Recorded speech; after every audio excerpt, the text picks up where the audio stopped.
আজকে আমাদের এই র্যালির উদ্দেশ্য হচ্ছে জনসাধারণকে অবগত করা যে মধ্যস্থতার মাধ্যমে আমাদের কোর্ট থেকে ইনিশিয়েটিভ নেওয়া হয়েছে মামলা শেষ করার জন্য।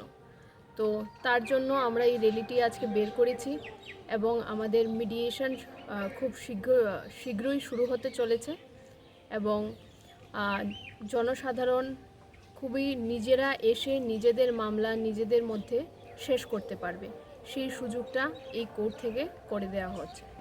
তো সেটার জন্যই আমাদের আজকের এই র্যালি এবং আমরা চাইবো যে সবাই যাদের সেটাতে পার্টিসিপেট করে এবং উপকৃত হতে পারে। ধন্যবাদ।